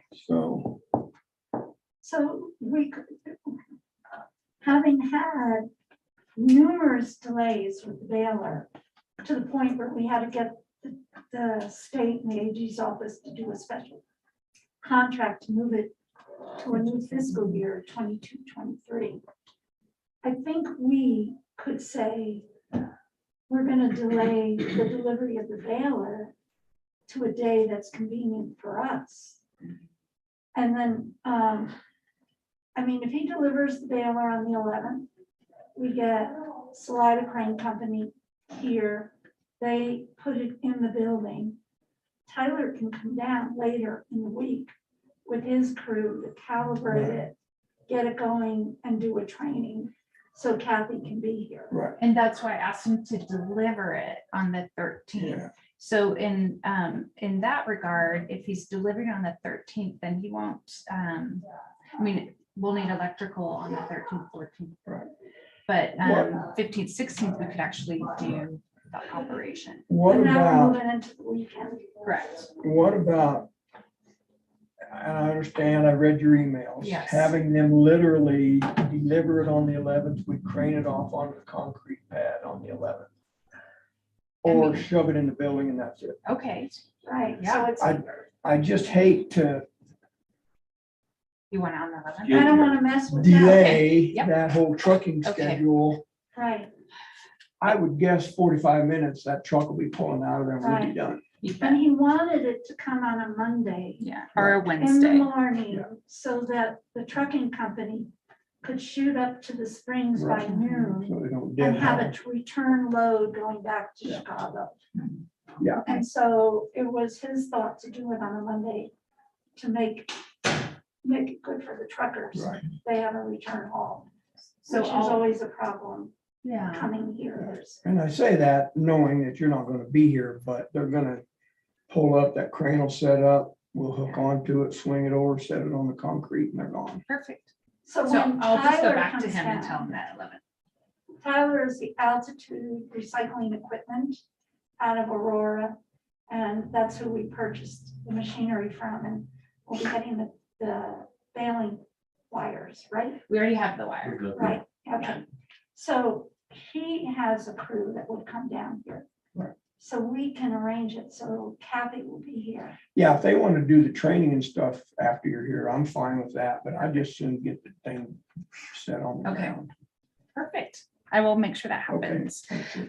Well, as long as he can make it happen, Yeah. but I will tell him that as of today, it needs to arrive on the 11th. And if it doesn't arrive, to contact you and Jody while I'm. Because the 11th was his suggested date, Yes, right? yep. So Okay. We'll go I back to think that. I will contact the crane company and get them on schedule for the 11th. Perfect. Okay, I can wait until I get a confirming email. from Okay. you. And then I'll have, Jody, will you take care of electrical? I and Ryan, Okay. we will do it. So just to let Kevin and Bill know. I know, We've we're been like- working as a team for over a year, and it's been Tom, Brian, myself, and Wilson Jarvis. And so, as you can imagine, there's been many, many meetings online, emails back and forth, just like this discussion now. And we are so absolutely thrilled that Kathy is here, because she knows this business through and through. Not only recycling, but because she worked for Waste Management. When I sat and listened to her and Brian talk, they were like talking a different language. I didn't know what they were talking about, but they understood each other. So we are really, really fortunate to have her here. So I have a quick question. Brian, what's the holdup on the electric now? Who has to hook up what? No, And so does the outfit and the, Pinion Electric, Don Pollock. Don does, and yeah, I know them. So they're the guys, they're gonna hook it up physically to the baler? To the baler. Okay, not the company that's coming down with the wire. No. Okay. No. I was confusing. So they're doing it, they're on schedule, REA is good, or the San Cristobal Electric's good, so there's no issues to hold it up, sounds like. Perfect. Excellent. So then, yeah, we'll be installed that week of the 11th. And then the grant deliverables have all been met with the exception of the baler. And all receipts have been submitted for reimbursement. So we're good to go there. The project did go over budget, $7,902.84, which High Country Recycling has agreed to cover. And I didn't have this on the agenda, but I did want to ask. Brian and I discussed that one of the really important elements of diversion is just education. And there will be many people who are also out of the community that we want them to divert as much as possible, when it's convenient. But we thought it would be helpful to have a no cardboard electronics liquid sign that's, professional above the roll-off that's currently there. Right now, they're handwritten signs, and we thought it might be nice to have a big, professional sign. They're about, let me see, it's 18 by 24, and it's around $100. And it's like, weatherproof, and it's from, a sign company that's all they do. And so Brian and I discussed that, and he's in agreement, and I wanted to make sure that was okay with all of you, and it'd be roughly $100, and it would come from the landfill budget because it is on the landfill side, but it would help with the diversion and just that educational We piece. talked about that last time. Brian said Yeah, I he'd think cover it. Yeah, I still have Needs, we need to have a sign there. Yeah. Sure. I still have some recycling in the landfill budget. Perfect. So, yeah. no problem. So we just wanted to make sure y'all were moving on that. And And then Thank you. Tyler will do his training then on the 13th. Yep. So we need to have Hawk here on either the afternoon, the 11th or the 12th. and I'll write that up and send it out to everyone. Any questions? No, good job, thanks. Thank you. Nice to meet you. Nice to meet you. How did you end up here? You didn't finish the story. I mean, you're doing all these yeah. great things with millions of dollars and you decided to run this show. Yeah, so around 10 years ago, we have friends that used to live here full time.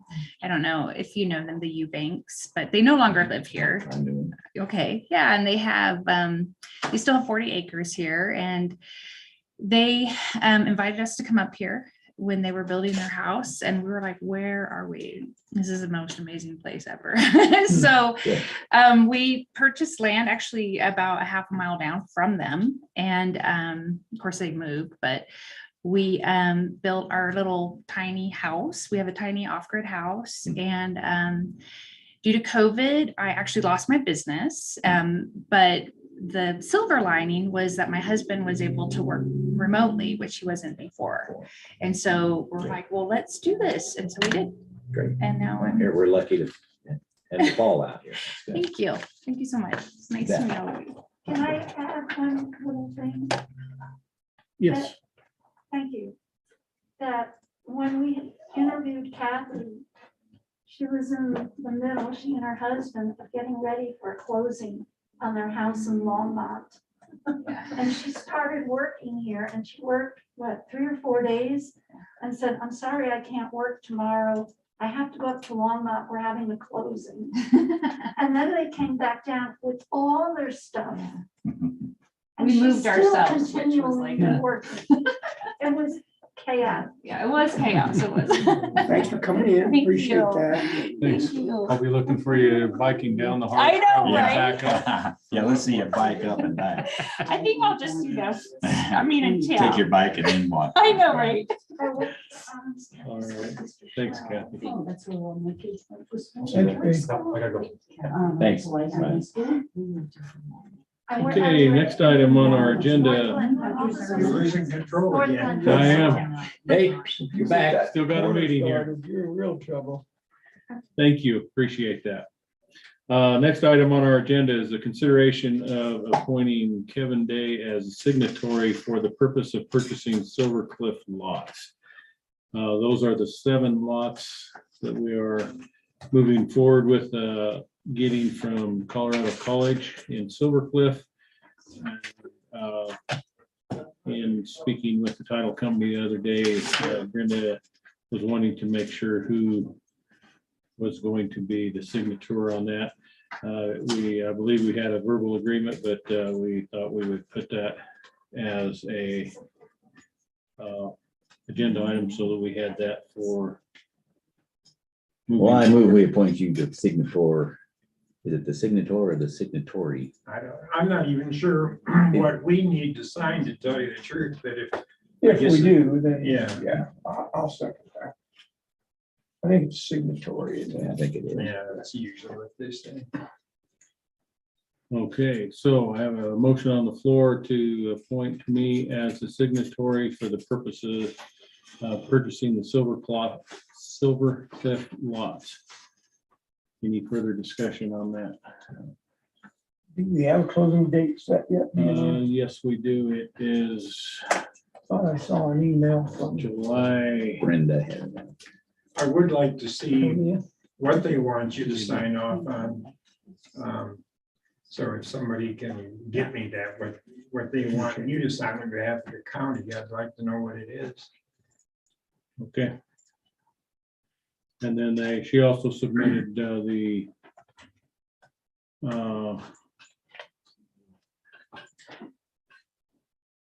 there was a schedule on that email. I will make sure that you have that and for that as well. So I will get that to you, sir. Okay, that's fine. Anything else? Okay, those in favor of appointing myself as a signatory for the purpose of purchasing the Silver Cliff lots, signify by saying aye. Aye. Aye. It is the 20th. Okay. Thank you, sir.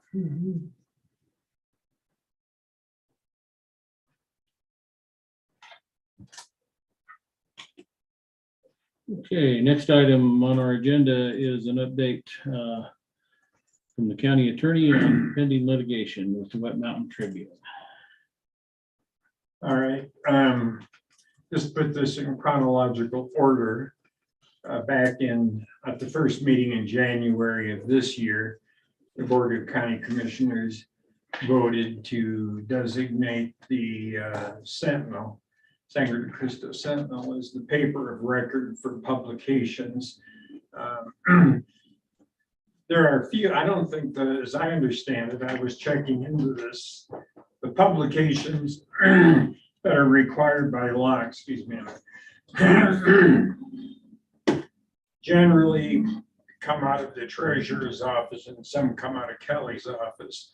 There isn't really much that the Board of County Commissioners publishes. I think we used to put the agenda in there, and I don't think it appears anymore, but in any event, you designated the Sangre de Cristo Sentinel as the paper of record, and this is the way it's been done since I came aboard as the county attorney 8 years ago. There's a request for bids, but there's nothing in the statutes that requires that. And in the past, before there was a second newspaper in Custer County, the bids would come in from the previous owner of the Tribune, and that paper was selected because there wasn't any other newspaper around. But at the time you made the decision this year that bids had been submitted, excuse me, but bids were not required in the first place. And when you made your decision at the first meeting in January, the vote was 2-1 to award, to award the, I don't want to call it a contract because it's not a contract, just to designate the Sentinel instead of the Tribune. The first part of February, this board received a letter from an attorney on behalf of the Tribune saying that they thought that that was an improper action by the board and that litigation might be forthcoming. And I responded to the attorney for the Tribune at that time in writing. I kind of lost track of it for a while because what happened in mid-March was a letter that was sent, formal statutory notice as required by law of an intent to sue a governmental agency, in this case, to sue the county. And I missed that because it was a certified letter to me and it got put in that box back there, which I never checked. So I didn't see that until much later. And then recently I received, and I don't want to go into the details of any of this because this was confidential communication, at least not in public. I don't want to talk about it, between me and the attorney representing the Tribune about whether, where things stood on this. And when we go into executive session, I can fill you in more about that, but that's where we're at now. There is a pending notice of a lawsuit being filed against the county and against two commissioners, Commissioner Candid and Commissioner Day, individually. And that's where we're at right now. The attorney did ask, and I think this is confidential, he asked that this be reported to CTSI, which is the insurance agency for the county. And I did take care of that through Braden. He sent copies of all the communications that had occurred back and forth between me and the attorney. And CTSI has responded, and I'll discuss that with you also in the executive session. But that's where we are now, just so the public knows what's going on and that there is I don't want to call it a threat, but a notice of a potential lawsuit being filed against the county for the way it was handled in selecting the Sangre de Cristo Sentinel over the Wet Mountain Tribune. Any questions about anything I've said here? None from me. Thanks, Clint. I don't think so. Looking forward to the executive session. So you had said that it wasn't required that we accept bids. I think it was required. We wouldn't have considered either newspaper without a bid, I don't believe. I've gone through the statutes. Yeah, I'm not talking about statutorily required. I said, we as the BOCC put out a request for bids, correct? Right. Had we not gotten a bid, then we wouldn't have considered whoever. Well, if you hadn't gotten a bid, you still would have, you would have to designate a newspaper that fits the description of a legal newspaper within Custer County. And so that would give you two choices. But yeah, the process apparently, as far as I can tell, just by custom has been to ask for bids even when there was only one newspaper. And the maximum dollar or amount that could be paid was 44 cents a line.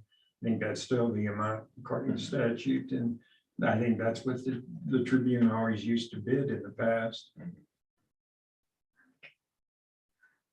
That's all I have. So. Anything else, Clint? No, not for public consumption at this point. I need to give you some legal advice. Okay, I do have a hand in the air here. Clint, do you know what the legal description for a newspaper is? Well, it's in the statute and I don't have it here in front of me, but it's very clearly spelled out what you have to do to be recognized as a legal newspaper, and both the papers here in Custer County satisfy. Online is not, correct? Right. An online paper is not eligible. Right. Thank you. Okay, I have one more here. I was at that meeting and I have to say it baffled me that a paper with less circulation and a higher cost was chosen over a paper with more circulation and a lower cost. So I do feel, and I'm sure the Sentinel will pick up on my quote whining. I do feel that meeting showed a personal vendetta from Bill Kanda towards the Wet Mountain Tribune and was unnecessary. Thank you. Okay. I think at this time then, I would like to add, when we come out of executive session, based on my advice, I think you'll need to make a decision at that point, and I'll discuss that with you during the executive session, but there needs to be an official action taken back on the record again. okay. Kevin, one more question, please. Yes, ma'am.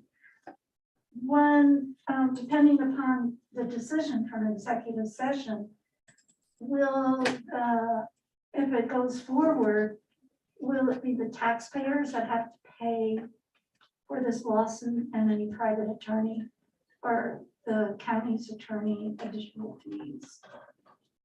If it goes to litigation, it will be handled by the legal team at CTSI and through our county insurance pool. Through the insurance, okay, thank you. And I'll add one other thing. There is county money involved because the deductible is paid by the county, and it's $15,000 deductible. Okay, thank you. Sure. Chairman, would like to hear from Jordan before we go into executive session. If you care to share anything or. Yeah, I mean, what I can say is some of it, as Clint says, confidential between, Clint and my attorney. So, but, we're still here. I mean, for us, we're still willing to, I don't know how else to say this, I'm not the attorney, but we're willing to drop everything as long as we're selected as the paper of record because we have the lowest bid. So to us, that's still on the table. we'd rather avoid a lawsuit period, but just from a procurement standpoint, for us, it was, we offered the county a tremendous value, huge discount for, we used to charge 44 cents a line, now we're charging 9. So, to not be selected, even though we're the cheapest, is something that it's cost us a lot of money. It's going to continue to cost us money every year. We're not the paper of record. I think we've had it for 138 years out of 139. So it's a long-standing relationship between the county and us. So, but we're here to try to work it out, but we are willing to move forward too. So, Thank you. I would entertain a motion to go into executive session. I move we go into an executive session. Second. Okay. Any further discussion on that, gentlemen? For Those the are stated purpose of legal advice. for the stated purpose of legal advice. Those in favor of moving into executive session signify by saying aye. Aye. Aye. Aye. I would ask everyone that would not be involved in the executive session if they can please exit the room.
Hello, how are you? Good, how are you? Good.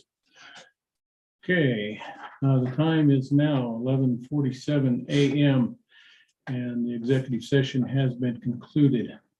The participants in the executive session were myself, Commissioner Bill Kanda, Commissioner Tom Flower, Attorney Clint Smith, Clerk to the Board Kelly Camper, HR Braden Wilson, and Administrative Assistant Dorothy Karsten.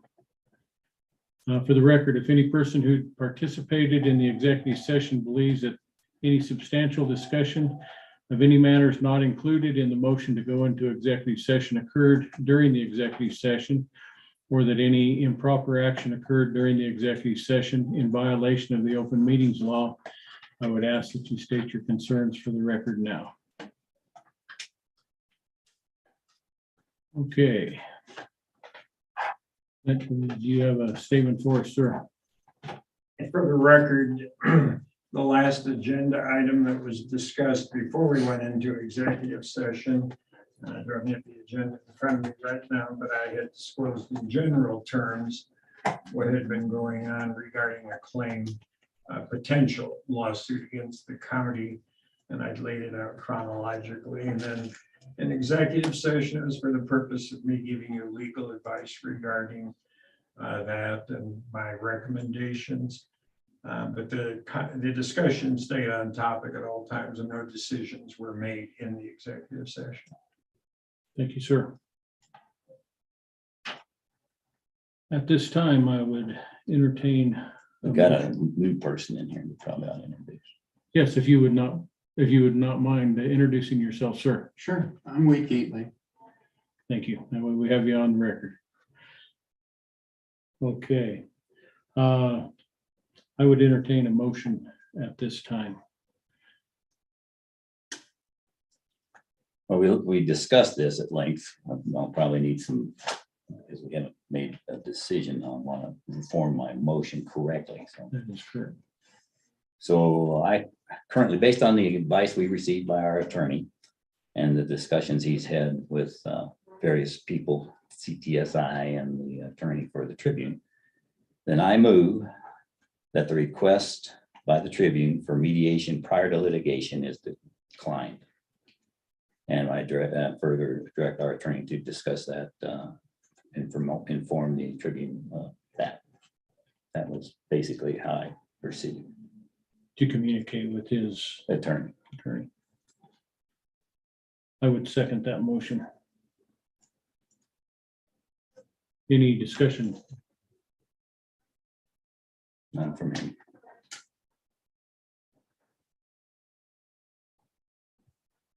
Okay, those in favor signify by saying aye. Aye. Aye. Nay. Motion carries by a 2-to-1 vote. And since Mr. Gately is here with his client, I guess I was going to formally notify you, Mr. Gately, but that's the decision they have made at this time. Okay. I'll just be in touch with you. That's fine. And CTSI, I did send them everything, our communications and everything, so they were aware of what your claims were and what you and I have discussed back and forth. I would assume you would still send Mr. Gately an email formally. I can certainly do that. I'll just respond and tell him what was decided here today, just for his reference. Well, thank you. Thanks. I appreciate it. Thank you, gentlemen. You bet. Yeah. Are there any other items of business? None from me. Just lunch. Okay, that being the case, I will conclude this meeting of the Custer County Board of Commissioners at 11:51. Yes, Maybe public comment. I don't know. I'm not on. I never got back on. Anybody on? there are some individuals on, yes. So we probably You should- see anybody's hand up for public comment? No hands. Okay. No hands. If that is the case, then I will conclude this meeting. The time is now 11:52.